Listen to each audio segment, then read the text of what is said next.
Hey, Michael J. So this format, when they said like mono blue aggro was going to be like maybe the deck to beat, they weren't kidding.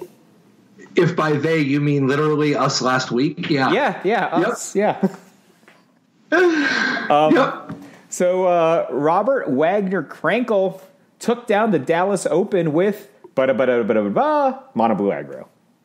Yeah, this is, basically Haynes style. Yeah. And there was another mono blue aggro in the form of Tan and Grace in the top 8, and Pro Tour top 8 competitor Christian Calcano, top 16, again mono blue aggro. So there was some variation in these decks, but I think they're fairly close. Not a ton though. Like whether they play 3 Chart a Course or 2, and whether they have 3 Dive Down or 2. Just little numbers. 3 Miss Cloak Herald or 2. Oh. Not the biggest difference between them. I mean, Calcano invested in the 20th island. Crazy. Yeah, that's about as far as it goes, though. These are really close to the Hayne build. But I think it was, the word on the street, and I don't know, who can tell how these things go, but I think that I think in our heart of hearts, we know it was Matt Nass who pioneered the use of opt. I don't know. Where did the mono blue aggro deck come from? Because I remember talking about it before the Thief played it in that Grand Prix, right? It's been around. It's been around basically ever since Tempest Jin got made. People we talked about it on this show the first day that we saw Tempest Jin previewed. Yeah, Tempest Jin is just every girl's dream for a 3-drop. Yeah, and the boys too. There is a variation, by the way, though, in one of these lists. Cameron Sullivan's 9th place list. 2 main deck Surge Mares. Yeah. And that's a card you were talking about a little bit last week. Yeah, what do you think about main decking Surge Mare? So I think that's okay. It's okay. A couple of reasons.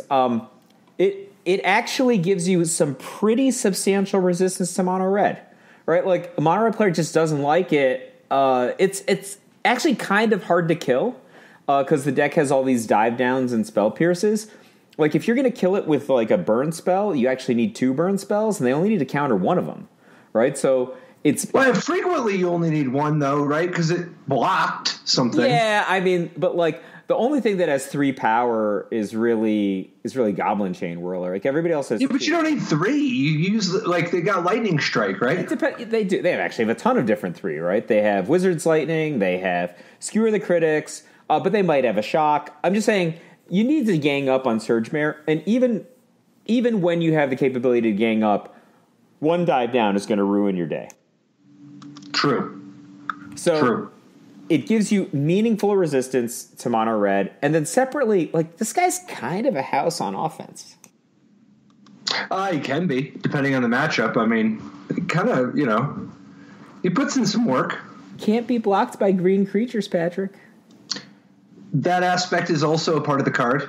Yeah, that's true. Yeah, I think this card is okay. Would I want to cut Mistcloaked Herald? So Cameron Sullivan cut all the Mistcloaked Heralds to play 2 main deck Surge Mares. There's a big difference between 1 and 2 in a deck that has the capability to go Curious Obsession dive down on turn 2. That is demonstrably cutting down on his ability to do that. But I don't know. Maybe it's enough of a trade-off because this card is very, very good against mono red. And presumably good against green, if that came up. It's fine. It's whatever. But part of the strength against green, I think, is the hit trigger. The fact that whenever it deals damage to the opponent, you get to loot. And that can be quite valuable, because if you put yourself into a spot where you can start to clock them kind of quickly and they can't block, in particular, if you're playing in Sultai, obviously they could still use black removal or whatever.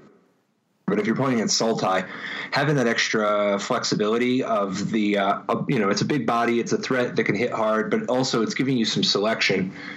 It's a lot of a bunch of things. Yeah, not a big investment up front. If you're winning and you're hitting with Surge Mare, you're going to probably stay winning. That's the thing, right? A little bit of selection just keeps the game going the way that it is. If you're winning, that's favoring you. And, against Soul type, most of their creatures are green, right? So they do have some non-green blockers, but most of them are green. You do got to be careful. You got to be careful. If you deep freeze something and turn it into a blue wall, it doesn't actually strip the other color aspect. So it's funny, but even though Deep Freeze says that it, Deep Freeze, for instance, out of Wagner Krenkel's sideboard, it changes a creature into a base 0/4 defender that loses all other abilities and is a blue wall in addition to its other colors and types. That, in addition to the other colors and types, is an important thing to remember. So you can actually deep freeze deep freeze some green creature and then still attack with impunity with your Surge Mare. Oh, that's nice. That's nice. Deep Freeze is a really important card, I think, in the sideboard, even though Cameron only played one. Some folks only play two. Because this deck is really, really vulnerable to Niv Mizzet. There's almost no way to answer Niv Mizzet in game one. So they can't counter it, right? That card can't be countered. And I don't think any of these decks have Exclusion Mage in the main deck. So if Niv Mizzet hits and you don't kill the opponent, very often Niv Mizzet is going to be the start of the comeback story, right? Like anything in hand. And Niv Mizzet can get you coming back the other way. But Deep Freeze is actually a great answer that it doesn't trigger Niv Mizzet because it's an aura, not a sorcery or an instant. And, oftentimes they're going to have to tap out for Niv Mizzet because they're under so much creature pressure. Yeah, but who plays Niv Mizzet anymore? Really? Yeah, Who is that? Who? Name one person that played Niv Mizzet. There were 2 copies of Niv Mizzet in the sideboard of the 17th place. Is it Drake's deck? But I think Niv Mizzet has just largely fallen by the wayside because it doesn't fit into any of the top decks. What are the decks to beat in this format? The top 5 decks are mono blue. Yep. Variations of white aggro that's either mono white or Azorius or splash black instead of white. Splash black instead of blue. Probably Azorius right now. It's mostly Azorius, right? So there's mono blue, Azorius, Esper Control, Wilderness Reclamation taking turns, and Sultai. What about Drake's? You don't think Drake's is a top 5 deck? No. Drake's is like red aggro. It's not a top 5 deck. It's not embarrassing, but it's not a top 5 deck. Yeah, not yet anyway. I think I would agree that those decks are not embarrassing. Those are the ones that I play in paper. So, but yes, they're not on the same success level as mono blue aggro right now for sure. But I would actually just argue that Niv Mizzet probably belongs in the main deck of Drake's. I think that the Terramander experiment might not be where Drake's wants to be because of its other vulnerabilities. That might be, but what? Why are you making a 7th best deck? No, I hear what you're saying. What is this Niv Mizzet deck that is is your Niv Mizzet deck just is it anything besides a bad Esper deck? Well, so here's the thing. If you're, quote, a Niv Mizzet deck, either you're just like a Jeskai control deck from, standard prior to Allegiance coming out, which is a different color combination than Esper. I don't know if Jeskai is necessarily worse than Esper. Maybe it is. I think it's definitely worse. You think just because Kaya's Wrath is just so much better? No, it's not just that. It's also that Mortify and Vraska's Contempt is a more compelling, a more compelling addition to the removal. I'd have to think. I mean, I think that the top 8s are probably agreeing with you. I'd have to noodle on that to see if I 100%. Plus, dude, you can't play Thief of Sanity in your Jeskai deck. How should done? You got it. Between no Mortify and no Thief of Sanity, what is your Jeskai deck's plan against the Wilderness Reclamation Nexus of Fate deck besides hope they eventually ban it? Well, yeah, you don't have the Unmoored Ego either. You don't have any of that. What's your plan? I don't know, just hard counters. You have probably 6 hard counters or something. But that's the plan against a deck of all card draw and removal. It's not removal, sorry, all card draw and turns. It's like a picture if you were playing your Jeskai deck against High Tide.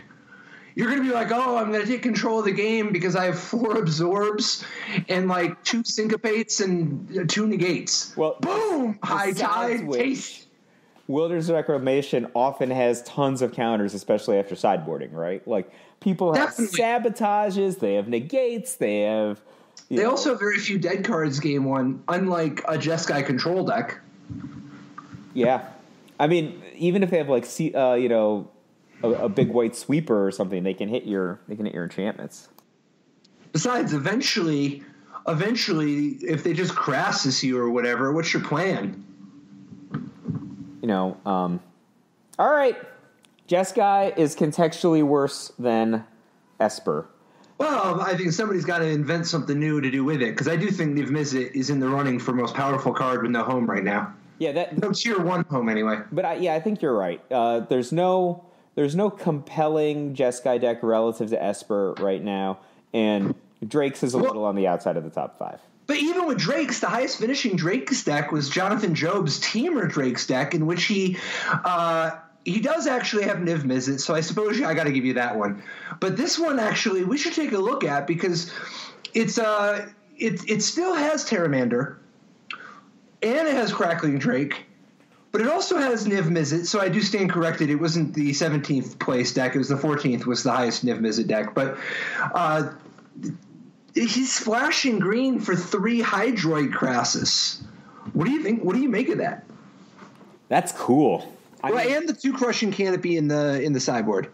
That's cool. I don't know if this jives with my thoughts on the Drake's plan, though. Like, Drake's is a 21 land deck, and it is often starved for mana. I mean, like, how big are the Crassus that he's playing? Like, a 4-mana Crassus isn't scaring anybody.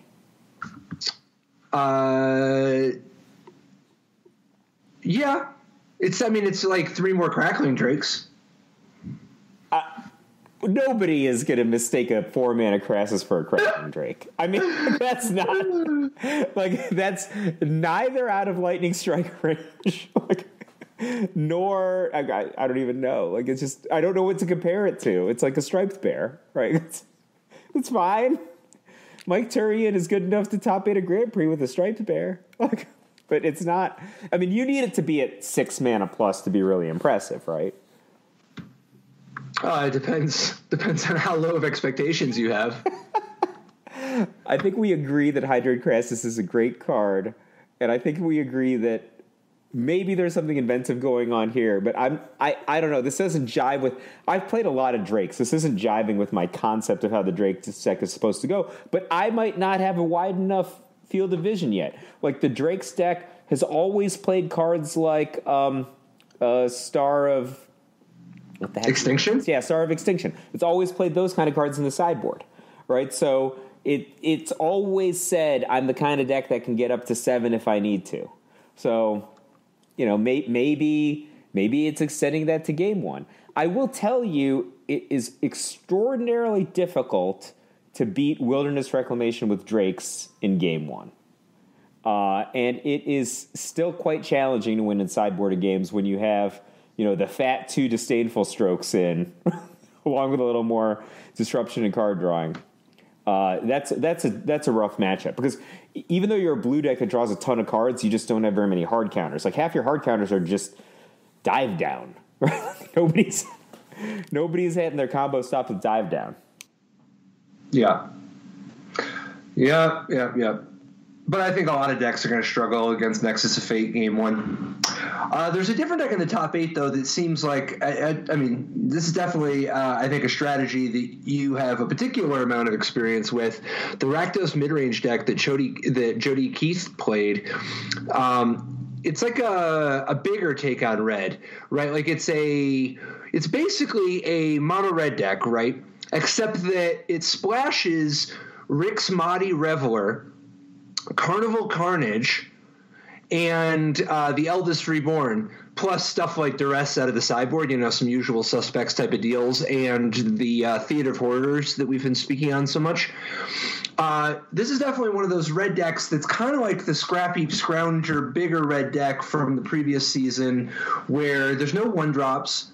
And the 2-drops are Direfleet Daredevil, which isn't even really a 2-drop, and Rixmati Reveler, which is frequently just skipped as a 2-drop anyway. And then instead, this is a deck that's going to be on turn 2 looking to make plays like Treasure Map or Lava Coil. Yeah, I like this strategy a lot. Decks like this are decks that I've been testing for this format also. I'm real surprised that Jody only played 1 Banefire in the main deck and no more in the sideboard, and no Electro Dominance.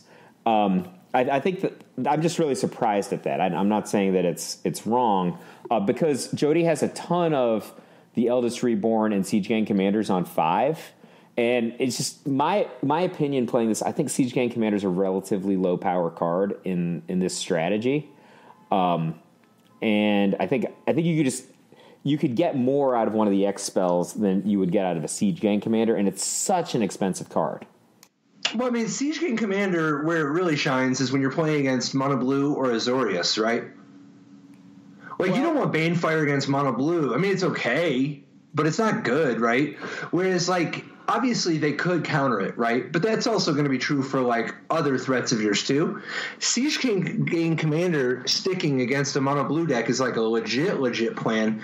And Siege Gang Commander is just, like, one of the best cards you can have against Azorius, right? Well, assuming you've got enough cheap interaction to bridge. Really depends on stage of the game. Is actually I was going to say, like, you lose a lot of the games against those decks before you can get to 5, and if you're sticking your 5-drop and you're putting a 2/2 and 3 1/1s into play, yeah, that gives you like some positional defense, provided they just don't beat you on the spot. Azorius and Mono White aggro can just truck into your tapped out, Siege Gang Commander or whatever you have, and they might just have something that overwhelms it, even though you just landed theoretically your ace. It doesn't have this. I don't know. It's not like you're doing nothing on the first 4 turns, though. I mean, this is a deck with Shock, Banefire, Lava Coil, Carnival Carnage, and then also Direfleet Daredevil coming down on the cheap and rebuying a Shock or a Lava Coil. Goblin Chain Whirler putting in work. Chain Whirler is the reason that if this deck beats those 2 decks, it's because Chain Whirler did work, right? It takes an ensemble. Those decks are very, very strong. I think it takes a very robust plan. Chain Whirler is definitely an MVP, but this is a league that you can't do it with just one MVP. You got to surround them with you can't expect one MVP to win with these bums. They need to be surrounded by some other talent. If the Chain Whirler sticks and then the Rekindling Phoenix sticks, you're probably going to win the game. Well, they don't even just need to stick. You got to keep presenting them, and sometimes, sometimes you're going to be the spot where your Rekindling Phoenix is is out on injury, or the Eldest Reborn gets teed up too early, and in spots like that, you want to have a robust plan. 5 All-Stars is better than 3 or 2. I'll tell you how you lose when you land Rekindling Phoenix. They put a lot of curiosities on their Tempest Gin. That's how they're like, well, this guy's going to have enough toughness. And they just send it in. But yeah, I think you're right. The early removal cards going into Chain Whirler and then kind of sticking Chain Whirler and landing anything after that, those are good situations to be in with the mid-range red deck against both, kind of the White Weenie Azorius and against Mono Blue. But I don't know. I'm not a huge fan of the Siege Gang Commander in this format. There's decks that have permission against the powerhouse decks. Against Esper and against Wilderness Reclamation, I just never want to see this card. And it's no, you don't. It's really bad against those decks. I mean, it's not very good against Drakes. Like, I know that the Drakes isn't a top deck. It's terrible against Fast Red. No, it's not. It's not like it's great, but it's fine. You got to end with something, and it's actually pretty good. Like, producing a lot of blockers in a lot of play. I think it's fine in a deck like this that has so much cheap removal. Yeah. You need something to come down to give you an edge. I like it against red. I don't love it, but I like it. Yeah, but it's very, very bad against some of the decks in the format, and I don't like it at all against Esper and Reclamation. So I just really like having something like an Electro Dominance or a Banefire there which smooths you or gives you a big reliable finisher against control.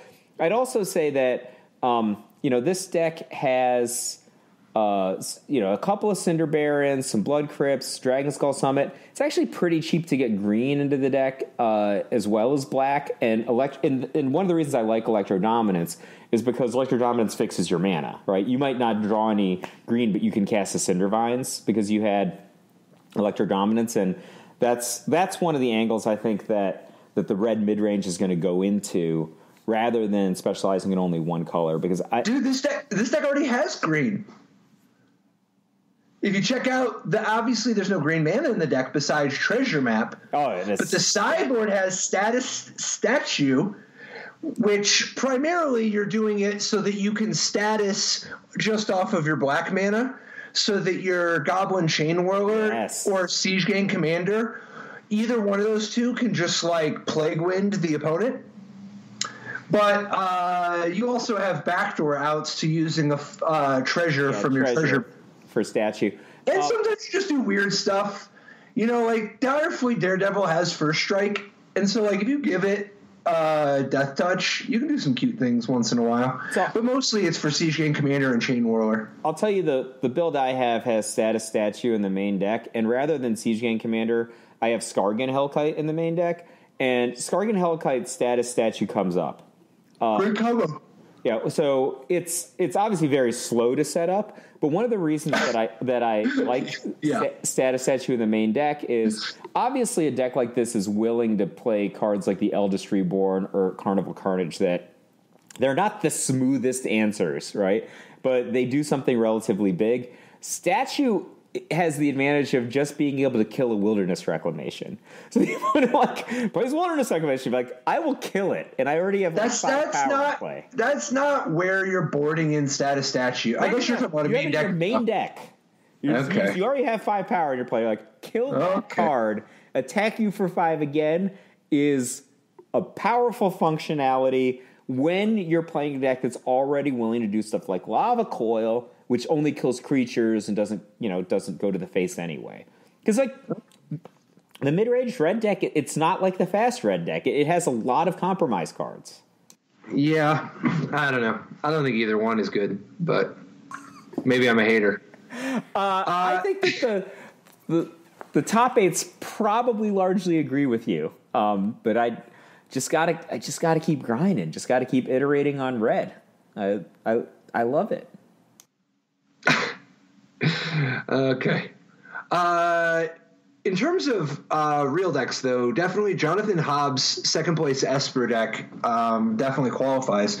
This is, I think, like just every week of this season, Esper has put up good finishes and is definitely one of the pillars of the format. There's nothing too crazy in Hobbs' list, but there are a couple things that are worth noting. First of all, 2 main deck Cry of the Carnarium to go along with the 3 Kaya's Wrath. What do you think of 2 main deck Cry of the Carnarium? I wouldn't have done that myself, just in the dark, but it seems fine. I think that I would max out on Kaya's Wrath or think about some of the other potential white remove. I think I'd rather have a Mortify than a Cry of Carnarium, but I might be wrong. I love Mortify. I don't know. I don't hate 4 Kaya's Wrath, but I also don't hate 3. I think Kaya's Wrath you can trim, but I think Mortify, I think you want to be at. I would definitely not want to be. Maybe there's like victory condition considerations or something, but man, would I not want to play a Warrant Warden over a 4th Mortify? So I actually thought that the Warrant Warden was all right insofar that it gives this deck a way to win that's not just a fairy. You know how some people have like a chromium, Yeah, but like, maybe I'm like just way off here, but if you're really going to go to that much trouble, why not play like Depose this, like one you can cycle efficiently and even make 2 1/1 flyers off of. Right, like Depose Deploy is like just such a better card than Warren. Well, but Warrant is also like a pretty good fast defense card. Yeah, but so is Depose.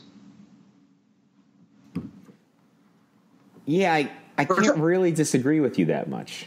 Like, I don't know. I just thought that this was an interesting dimension in terms of just having another way to win other than Teferi grinding. Because I just think for time, like the transformational nature of the sideboard might become a necessity because, winning with Teferi takes a long time. Yeah. Yeah, definitely. Yeah, I think you do want to have at least one victory condition in the main deck besides Teferi. I don't know. I think Warrant Warden is one of the most overrated cards in the format. I would be apt to play 4 copies of Kaya's Wrath before I played any Cry of the Carnarium, and I know that they cost different amounts of mana, but I don't know, like, why no love for Settle the Wreckage? Is that card not great still? It's okay. I think you can play Settle the Wreckage. It's harder when it's just the same cost as Kaya's Wrath, so there's like a little bit less utility than there otherwise would have been. I'll tell you one thing I would not be doing, and that is cutting any thought erasures. I would play 4 thought erasures, no question. To me, that is one of the key selling points. Well, especially in a deck that has Basilica Bellhaunt and the Eldest Reborn, and for that matter, Duress in the sideboard, right? Those cards, and for that matter, Thief of Sanity, man. They all build upon each other, in terms of their ability to kind of put paint the opponent into a corner that's very difficult to play out of. So I think I agree with you. I think if I were just going to play Jonathan Hobbs's deck, maybe I just cut the 2 Cry of Carnarium and play a Thought Erasure and a Kaya's Wrath and call it a day, but I'd actually probably also play 4th Mortify. I'm not playing Warrant Warden. You can shuffle it up. Cut Warrant Warden, add a random card of either of these 3 colors, and I'm in. The Mortify, how about that? Yeah, I do think you do want a victory condition somewhere, though. I think besides if you're going to play a singleton victory condition, I think I'd just lean towards Chromium because I still like Chromium. It's so durable. Yeah, I still like Chromium. I'm just saying that if you fancy and you just want to play with some cheap interactive card that gives you the option earlier, then I would play Depose, Deploy, or whatever. But in my heart of hearts, I would play Chromium. Although really, in my heart of hearts, I would play Wilderness Reclamation. So Esper is kind of a funny deck. It's got like 26 lands, and it has these really expensive cards, right? This version doesn't have Chromium, but it does top up on Teferi, Hero of Dominaria, and there's a ton of cards that cost, in the neighborhood of 5 mana, like Precognitive Perception or, the Angel Side of Warrant Warden, etc. But this deck doesn't have Opt. Even though it has 26 land, it's kind of like you just have to draw 5 straight land. No, you don't. You have Thought Erasure and Search for Azcanta. So I think Search for Azcanta, yeah, that does help you. I mean, you're right about Thought Erasure. That's just another reason to play 4 copies. Definitely. You need to have 5. You need the smoothing. You turn 5 in this deck. I don't think you can just play 26 land and trim the fixers. Like, maybe, I don't know. To me, if it's, for my dollar, 26 land, 4 Thought Erasure, and 2 Search for Azcanta is still just a tiny bit short of what I would want. I would either want like a 3rd Search for Azcanta or one of I don't know. I'm like a sucker. I play 27. I'm not going to play Opt. Not in Esper. I think Opt is fine for Jeskai, but I'm not playing Opt in Esper. If I was going to play Opt in Esper, I would instead just play the 2-cost one. I think that you just don't get enough utility out of Opt actually costing 1 mana when you want to play a tap land on turn 1 so much of the time anyway. And I think that you want to have that added. You'd want to have the power somewhere else. But I don't know. Maybe I'm old-fashioned, but I don't think the 27 land is crazy. No, I don't think it's crazy at all. I just want to cast my Precognitive Perception on time. Yeah, it's colossally important in this deck, which is, even if it's only casting 1 card a turn, it's extraordinarily mana hungry because the cards are actually expensive. And you do want to be in a situation where you can have, like, Kaya's Wrath with 2 open for cast down or negate, right? That's a play sequence that you are going to want to have a lot of the time. And you can't do that if you didn't hit your 6th land drop. Yeah. For what it's worth, though, I am not playing Island.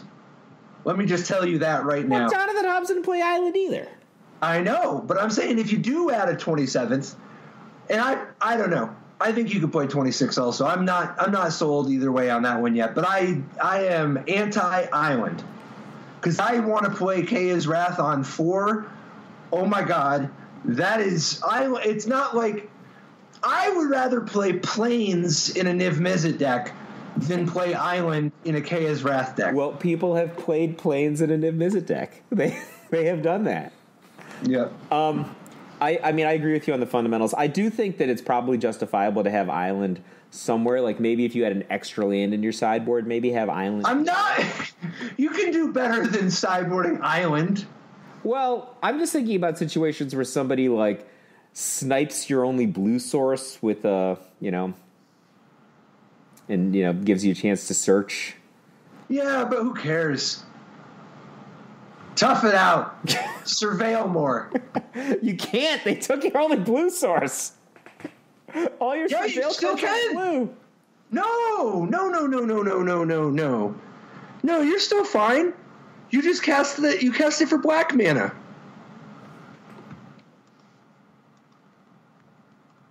Yeah, it's not no. That way? Thought Eraser has a blue. No, not Thought Erasure. I'm saying that if you're thinking that you just need the extra blue mana, yeah. Instead of playing Island, play extra surveil cards, like Discovery Dispersal. Like if you just use Discover, Discover can be played for black even if you don't have the blue. Actually, the more that I think about it, maybe I just love that card in Esper. I think that's fine. You can play Discover Dispersal in Esper. The number of times Dispersal comes up is pretty shocking. Even in Drake's that has one source of black, you end up dispersaling people's Wilderness Reclamation desperately over and over again, and it's fine. It's good. You're not losing, right? You're all right. You're not happy, but you haven't lost yet. And I think in this deck, that's great. It gives you a chance to fix your mana without a necessity of having blue mana.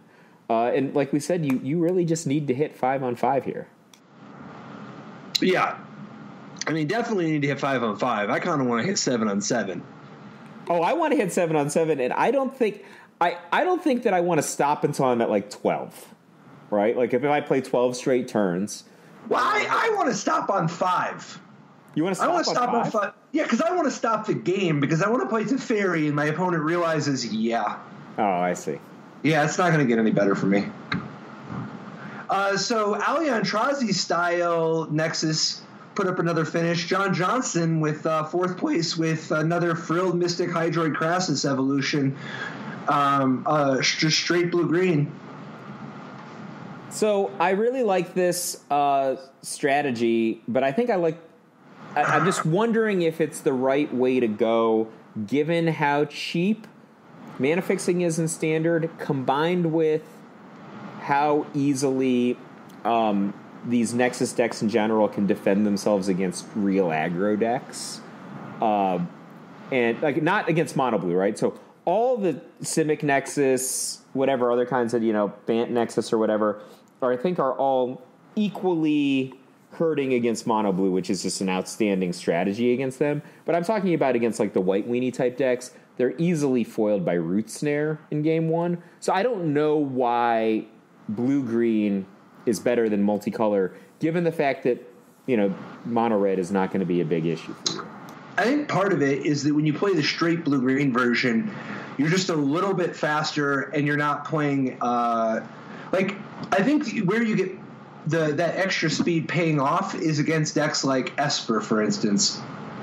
I think that when your land all come into when you're consistently playing your land untapped, there's an early couple of turns where you just have space, particularly with the 4 Search for Iskanta and 4 Growth Spiral.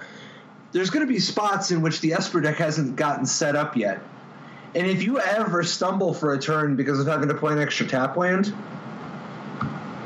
or at least that's the theory, I guess. So I I can see where you're coming from on that. The only thing I'd say is that the Simic Nexus deck, as it's set up here, is really only accelerating with Growth Spiral, right? And some of the other decks, like maybe the more Gates-type decks, etc., have just got, could have 8 more slots of acceleration that are also fixing their mana depending on their build.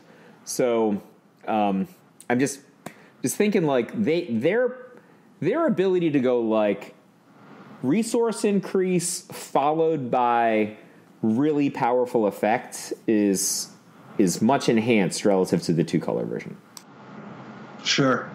And those kinds of decks are usually most punished in formats where, the aggro decks are very fast and efficient.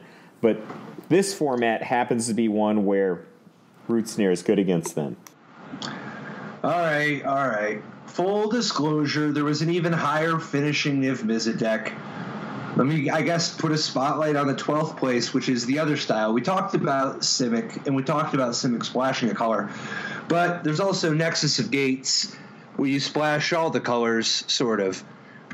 And we've been seeing this kind of, this whole Wilderness Reclamation, Expansion Explosion, Guild Summit, Gates Ablaze, Circuitous Route, Nexus of Fate, Growth Spiral, Hydra Crassus deck. The twist here is the use of 2 Spell Pierce in the main deck.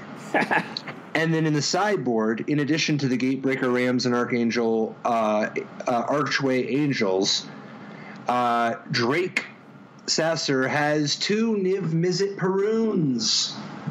Perfect for your forest mana base. Well, you've got Plaza of Harmony, which that's kind of a, reflecting pool. Well, and you've got the part I don't get, though, is how can you just live with yourself with 2 Niv Mizzets alongside 3 Celestia Guildgates? Yeah. and a forest. Niv Mizzet's just that good. 3 Celestia Guildgates and a forest? Maybe select different gates. You're right.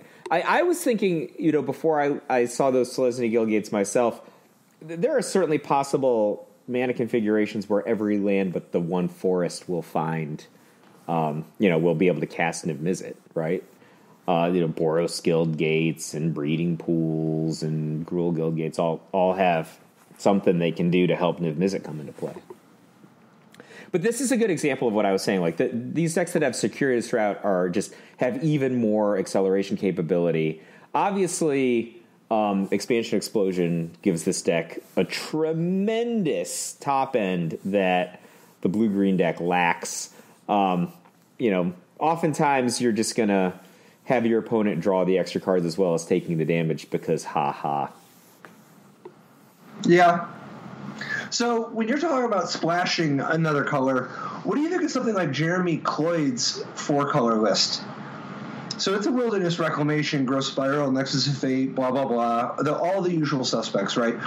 But then he's splashing red for 2 Expansion Explosions and a Ral Zarek. A Ral is it Viceroy. And he's splashing white for 3 Teferis, 2 Settle the Wreckage, and 2 Absorb of all cards. There are a lot of things that I would have done differently in this list. I think, I love Settle the Wreckage, like I was saying before, but I think it's aggressive here, like the double white versus with some of the other. Well, he's playing a lot of white. I mean, he's got 2 Cleansing Novas in the sideboard, 2 Lyra Dawnbringers. He's even planning to drop 2 Shield Mares early, along with 2 Knights of Autumn. But what I'm saying, it's not that he can't get the white, right? He has 3 Gift of Paradise, but he also has Absorb. He only has 3 Wilderness Reclamation. So I'm actually a little concerned about the focus on that. I'm not. If I were to play a multicolored Wilderness Reclamation deck, I don't think I would go in this direction. I really think that how excessive the colors are is going to be difficult when you're under pressure. Like Root Snare is a perfect card to defend yourself with, given this format. But I think of Settle the Wreckage as a card that's great, but I'd be less apt to play it in I almost said Gates in Nexus. I I don't know. What's your plan? Like tap out for Wilderness Reclamation, untap, and then settle them? Like it's, I don't know. Just doesn't feel right to me. Yeah, I worry that it might be slow like your deck's full of Guild Gates, but without even getting to play with the Guild Summit or Gates of Blaze. Like you're not even getting the payoffs. You're just slower. That's like a big concern. And like when you see other decks that have a lot of these cards in common, I think that they get a lot of value from the amount of focus that they put in. Like, I really want to see 4 Wilderness Reclamation in the Wilderness Reclamation deck, right? Is that unreasonable? It's probably the most powerful card in the deck, and I would certainly rather see my first Wilderness Reclamation than any number of Rals, almost irregardless of matchup, right? In part because it's faster than Ral. In part because it doesn't stretch my mana in a way that might be awkward for me. Also, this deck doesn't have an overabundance of mana, right? It only has 25 lands, so it's more reliant on the Gift of Paradise. Like Growth Spiral gets increasingly bad the more lands you don't play, right? So, like if you're like a 2-land Growth Spiral deck, you cast a Growth Spiral and you never play an extra land. Right? Not usually. It depends. Like if your opponent responds by bouncing your... Yeah. I mean, or maybe you're playing like a bounce land deck, but like actually, I don't think that would have worked. But anyway, seriously, right? Like if you're the fewer lands that you're playing, the less value you're getting, specifically out of Growth Spiral. And I think that Growth Spiral is like one of the big aces of this archetype. So, I don't know if you have to play like 30 land, right? But shaving land and shaving Wilderness Reclamation kind of doesn't make sense to me. What do you think of the Sultai variant that Wyatt Davis top 32'd with? So Hadana's Climb saw a fair bit of popularity week 1, but it did very poorly and was quickly drowned out by Sultai. Sultai dominated for 3 weeks, but has since subsided and is now, I'd say, probably at this point, comfortably behind Nexus, Esper, and Azorius, and Mono Blue. Like, I think Sultai might be the 5th best deck. That said, Wyatt Davis has a new take. He's bringing back Hadana's Climb, but also has a couple twists, including 2 Zagana Utopian Speaker. Yeah, I don't know. I don't think I would stretch specifically for Zagana. I mean, obviously, this is a deck that is very often going to have a creature with a +1/+1 counter in play. But is it going to have a creature with a +1/+1 counter in play on turn 3? Right? Like, that's actually an interesting question, because one of the big gets you have here is Llanowar Elves into Zagana, right? Do you have a high level of reliability of having a +1/+1 counter on turn 3? I don't think so. 4 Jade Light Ranger, 4 Merfolk Branchwalker. Oh, I mean, if your plan is just turn, you go turn 1 Llanowar Elf, turn 2 1/1 Crassus, go. You see what look, it's obviously a powerful card, and there are other powerful cards that are synergistic with it. It's just not exploiting what, where all the power in the potential synergies is. Like, it's just not reliable. It definitely... Like, when you cast a Jade Light Ranger and drew 2 cards, are you unhappy? Well, I think you would also just play something else besides Zagana on the next turn. Zagana is not about how fast can you get Zagana down. Zagana is going to do a lot more on turns when you have 6 mana anyway. So, like, Zagana is not one of those 4-drops that just needs to be the first play you make.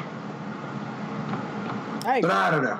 If Zagana was odd numbers instead of even, I'd be more into it. But part of the problem is I want to play the Crassus on 4 or 6.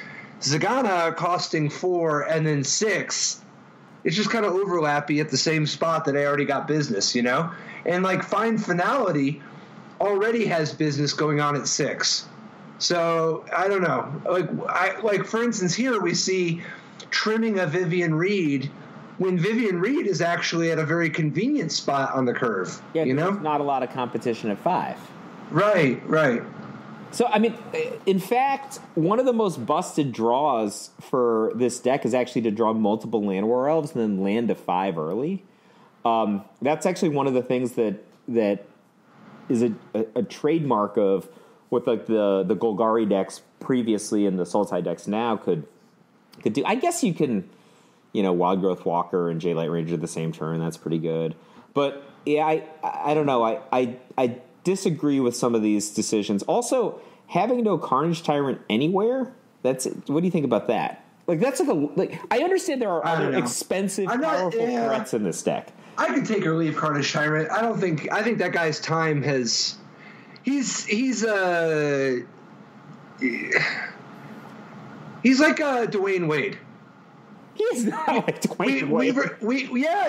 I'm not saying Carmelo Anthony. I'm saying Dwayne Wade. He was a superstar in his day. The best shooting guard in the league for a while. He was a legit superstar back in the day. Now he's definitely worthy of having on the court. You could take him or leave him. I think he's out of bonus respect, spot on the All-Star team. I would not. I don't think it's offensive to have him playing professional Magic: The Gathering like I would, like the Carmelo Anthonys of the world. I think the thing I disagree with this deck is the use of only 2 Thief of Sanities in the sideboard. Yes. Said it before I could. That was my next thing. I think Thief of Sanity is a great card on the way up. For instance, check out Min Tran's 24th place Sultai deck. This is a Sultai deck I am a lot more into. 3 main deck Thief of Sanities. Martin User would be proud. Like the ability to just Llanowar Elf into Thief of Sanity as part of your range. So love it. One of the things I absolutely adore about Thief of Sanity is, here it's being showcased in the Sultai deck. I would like another one in the main deck or sideboard, which is not in Min's deck. But it's actually deceptively hard for the other Sultai deck to answer. Right? It's not that they can't answer it, but it's actually pretty hard. And if the Thief of Sanity starts going, one of the things that's annoying about it is maybe it's getting the things that could potentially answer it. I really would love to have a 4th copy somewhere. I personally am a 4 Thief of Sanity guy, but I don't hate 3 because I think Thief of Sanity. Don't get me wrong, I hate 3 in Esper sideboard. I would play 4 for damn sure. But in Sultai in the main deck, I think the Thief of Sanity is definitely a card that if this deck draws 2 copies of against the wrong matchup, it's actually it sucks a lot. If you're playing as red and you draw 2 Thief of Sanities, right? But in the sideboard of Esper where you didn't have any targets before, and now it's just the best card you could draw against Wilderness Reclamation. Oh, I am. Well, even against red, I actually 1,000,000% agree with randomly siding in Thief of Sanity against red and non-creature-based decks. Because they often, they could sideboard in a way that it's awkward for them. They often do something add card drawing and take away, creature killing burn. Yeah, but this deck has 25 creatures. Yeah, I was just riffing on your Esper point. Yeah. Also, maybe I'm a sucker, but I like Hostage Taker so much in this format. Oh, it's and I appreciate that he's got 2 in the board, but I would Hostage Taker, but I don't know. I think that the prevalence of Hydroid Crisis makes Hostage Taker better than Ravenous Chupacabra in Game 1. I do like Hostage Taker even better when you have discard, though. So I don't hate the whole I'm going to board in Duress and Hostage Taker at the same time, that whole plan. So one of the things that I like about Hostage Taker is it's actually, especially in the main deck, right? It's actually very good against decks that Ravenous Chupacabra is not good against. If you have 6 mana, you can Hostage Taker somebody's treasure map and immediately cast it before they can lightning strike your Hostage Taker. Let's say you're playing against mid-range red, right? Well, they'll say if mana open. Well, yeah, if they can respond to it, that's true. I'm just saying, if you have 6, but my point is, you can often take people's non-creature cards and cast them with Hostage Taker, and it's overwhelmingly powerful in those situations because decks like the mid-range red deck rely heavily on treasure map for their card advantage. So if you don't just answer their card advantage card, but now you have their card advantage card, they're hurting. Yeah. I mean, it's a fantastic card. So do you like the Sultai decks better that are along the lines of like Christian Jimenez, the 25th place Sultai mid-range list? He's got 2 Carnage Tyrants main deck, a third in the board. I don't think I have an informed opinion on this. The main things that are glaring to me in Christian's deck are like having only 1 Thief of Sanity in the sideboard, none in the main deck. I don't really understand how lean some of these decks are on spells. In the past, a lot of those decks. I do. I can. Yeah, no. It's like Adventurous Impulse. He's not. Yeah, I think part of the reason that you still want all the creatures and not spells is because your Hostage Taker and Ravenous Chupacabra type removal spells you can get back with Fine Finality. And I think that's just such an important part of this deck's core strategy now. See, I think maybe I do like Christian's deck. And Vivian Reed to a degree. Because the Vivian Reed, Carnage Tyrant, Fine Finality plan, that's the old Golgari Haymaker, and, it can continue to be celebrated here. I just wish he had more Hostage Takers in the sideboard. I'm sorry, more Thief of Sanity. Yeah, I'm a Thief of Sanity guy, definitely. But there's like some Vraskas there. That's hot. I like that. Yeah, I'm into Vraska. People are sleeping on her. Yeah, Vraska kills you pretty fast. Like, it levels up so fast, and then it just kills you, and then they've still got like a ton of material in play because all of its abilities make permanents. Yeah. No, I mean, you're not wrong. Were there any other lists that really jumped out at you that really caught your eye? Yes, absolutely. I think that we have to talk about Tom Ross's 10th place mono white aggro deck. Okay. So, what? Yeah. This is the most Tom Ross type white weenie deck. They all are. Yeah. 20 land, all plains. And it has a lot of cards in common with the previously the Boros aggro decks or the Azorius aggro decks we're seeing here. But 20 plains, so no blue splash for counterspells on the sideboard or anything like that. But he's got Unbreakable Formation in the main deck. Yeah, and That's copies. His big thing. Right, and he cut a Ajani Adversary of Tyrants from the main deck to make room for him. Yeah, so Unbreakable Formation is 2 and a white, 3 total mana for an instant, and it is creatures you control gain indestructible until end of turn. But it has addendum, so if you cast it on your own main phase, you put a +1/+1 counter on each of your creatures, and they get vigilance until end of turn. So this is kind of a persistent crusade effect, right? When you cast it on your own turn, but it's also like a counterspell for a Wrath of God type effect. And it's also, you win, like if you got into like a big creature brawl, like say you're playing against Azorius aggro and they lined them up to have a favorable block, your guys might live. So yeah, I just thought, like, obviously this deck isn't complex or very, very different than some of the white aggro decks we've seen that happen to splash other colors. It's just a very Tom Ross deck, and Unbreakable Formation is something that you should maybe be on the lookout for when playing against white aggro decks. How do you feel about 3 Venerated Luxodon instead of 4?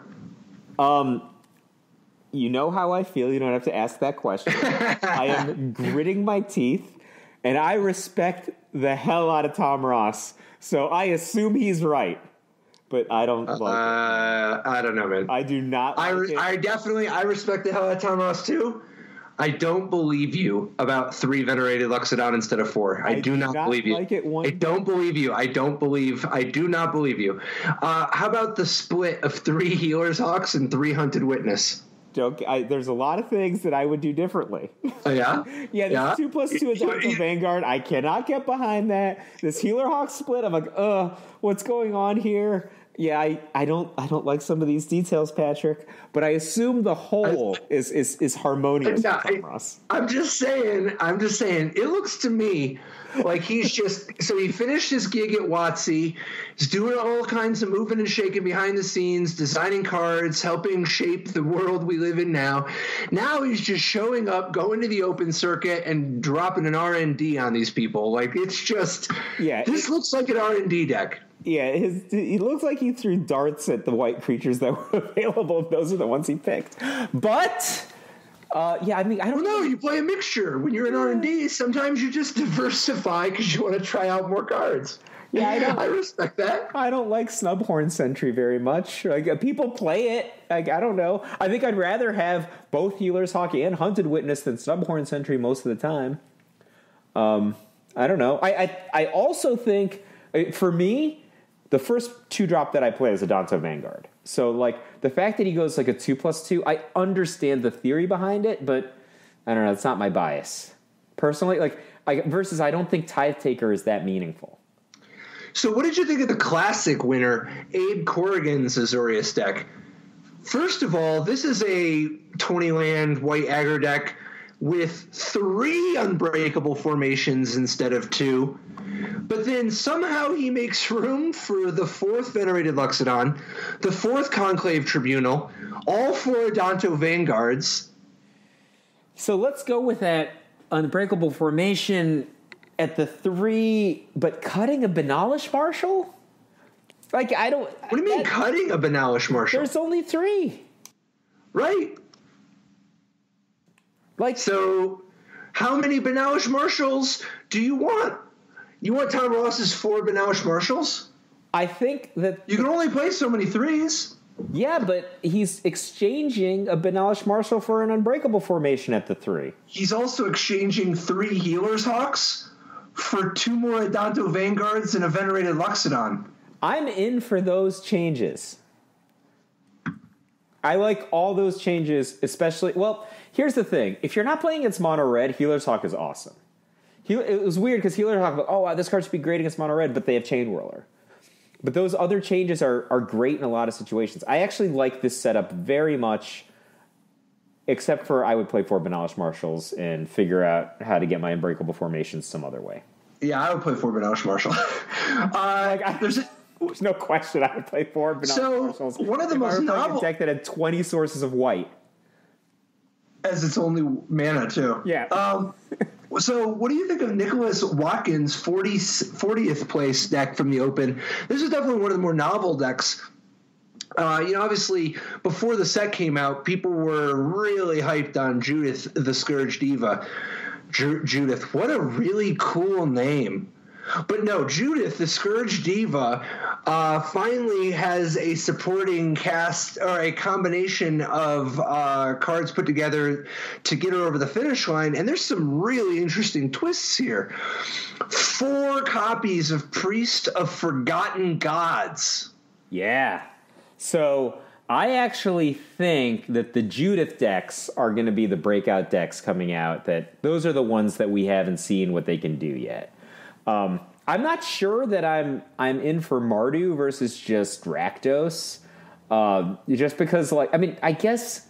Well, the nice thing is gives you like that's a cool thing to have. I think that's a fine sack outlet, but I think the big thing that you get from being all 3 is, first of all, Tithe Taker, and having access to Tithe Taker, Teysa, and Alendra. It's giving you a little bit bigger of a dimension, right? And then I think the difference between Mortify versus Bedevil is whatever. You could take it or leave it. But, like, I think the theory is that you're happy about the white sideboard cards. Like, I guess you're not using very many of them here. You got a Ajani, but I guess, I don't know. I'm not sure you need the white. Ethereal Absolution is a hell of a sideboard card in this deck. Like, this is a very wide deck, so it's a Crusade effect. And it's also, like, I mean, it's Knight of Soil's Betrayal also. It's great. Yeah, and a token maker. Yeah, so Yeah, and that's also highly synergistic with all of these. There's other, Tide Taker's a token maker. It's so well, and Priest of Forgotten Gods is really good about getting Ethereal Absolution down early. I think Priest of Forgotten Gods is one of the most underrated cards in Standard. That's a kill on sight card for me every time I encounter it, because usually when somebody's got that card in their deck, they're up to no good. That's what I'm thinking. Yeah, I mean, this card kind of reminds me of that black 2-drop from Innistrad Block, where you could, when you had Morbid, you could actually make 5/5s. You could make demons or whatever. Not Blood Artist, right? No. No. The one that had an activated ability you could only use when Morbid was active. But what I mean is that it's kind of flying under the radar. When you actually can tap Priest of Forgotten Gods and sack 2 creatures, your 2 creatures that you're sacrificing, when there's stuff like Footlight Fiend, Gutterbones, Tide Taker, a token from Elysian War Boss, it's not like you're actually losing 2 cards. And with Judith, you're even getting extra mileage. But what's more, you're getting your opponent to sacrifice a creature, they're losing 2 life, you're drawing a card, and you're adding black. So in many ways, it's like you're getting a 4 for 2. Oh, I mean, when you're sacrificing Legion War Boss tokens, you're obviously you're living your best life. And if you have Reaper in play, there are a lot of things that could be going on that you're massively exploiting. Not the least of which is just the synergies with things like Angrath, right? You or any kind of effects that are yeah, because when you steal something with Angrath and then sack it to your Priest of Forgotten Gods, you are doing it. Yeah, that's just fantastic. So yeah, this card is very underrated. Kill it on sight. I think that I'm not sure that white is the way that I would go with this, but it only because this is a deck that has to be fast. Its stuff has to come out I'm hitting my land drop, I'm hitting my drop, I'm hitting my land drop, I'm hitting my bigger drop, and then I Judith, and then my guys are sideways. So, adding the complexity of additional colors when you have cards like Pitiless Pontiff that have very specific color requirements on turn 2, it's just... you just don't want to be in a situation where you're I hit my land drops, but I can't cast my spells, right? Not in this deck. It's not like in Esper Control. I hit my land drops and I do nothing is actually what that deck wants. Well, this is my favorite deck of the weekend. I think this is really cool and the beginning of a new trend. I'm going to be excited to see what evolutions come of these Judith decks in the week to come. Yeah, I actually... leading into the Pro Tour. I very much agree. I think that Judith is going to be a big one. We talked about, Carnival Carnage before. I think Carnival Carnage is good friends with Judith. That's the... that's interesting. There's going to be some good setups. Because I also think, I would, if I were playing this strategy, I'd maybe want Rick's Mighty Reveler here, right? Which is not a card that Nicholas Watkins played. Because Nicholas played all these white 2-drops. So... I just thought that some of those things might make sense together. Yeah, that's pretty interesting. All right, awesome, dude. See you next week. Bye, Patrick.